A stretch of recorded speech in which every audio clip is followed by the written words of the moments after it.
السلام عليكم ورحمة الله وبركاته. معكم سعد المصري معالج ريفلكسولوجي والشياتسو. النهاردة ان شاء الله هنتعلم مع بعض كيفية العلاج الذاتي.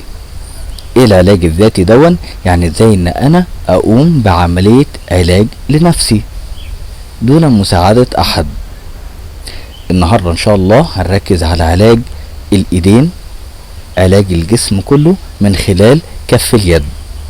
مهم جدا نعرف خريطة الجسم من خلال اليد. احنا اتكلمنا قبل كده على القدم وازاي عرفنا علم التشريح الاناتومي من خلال بطن القدم، صابع كبير في ايه، صابع التانية، بعد كده ننزل جزء جزء وهكذا. عرفنا اماكن كل حاجة موجودة في الجسم. النهاردة ان شاء الله اعزائي المشاهدين هنتكلم على كيف ان يداك هي مستشفى صغيرة. ايديا دي هي عبارة عن مستشفى صغيرة اقدر اعالج بيها كل حاجة في جسمي.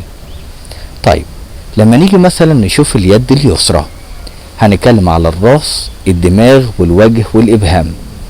انا عشان اعرف اتعامل هلاقي احاول ان انا امسك الصباع الكبير ده هنا في مركز المخ. بحاول ان انا اقوم بعملية الضغط هكذا في العقلة الاولى، امسكها كده نقطة نقطة وابدأ ان انا اضغط فيها.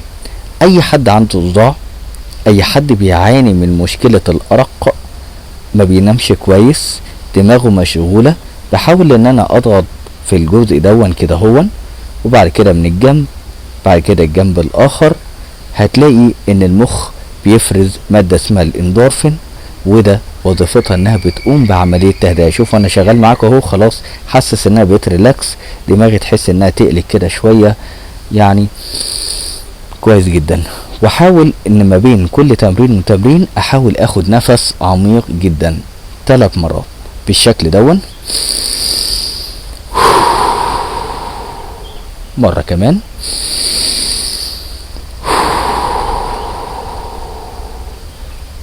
اخر مرة،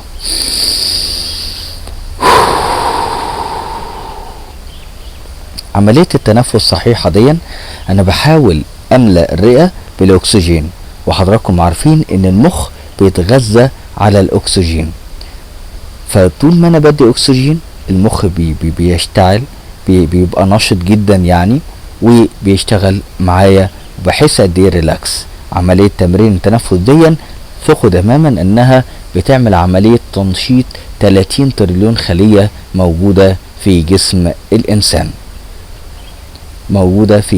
الانسان. فببدأ ان انا اتعامل مع هذا الصابع لمدة من 5 الى 10 دقائق مرة كل اسبوع على الاقل. انسى ان يجيلك الصداع مرة تانية، وخصوصا الناس اللي بتعاني من الصداع المزمن. هنا اهو في التبس او الطرف بتاع صباع الابهام في الجزء الناس مش عارفة مثلا ممكن اخده كله كده وادلكه بهذا الشكل. كان معكم سعد المصري معالج الريفلكسولوجي والشياتسو، وتابعوا معايا الحلقة اللي جاية هنتكلم على موضوع اخر. والسلام عليكم ورحمة الله وبركاته.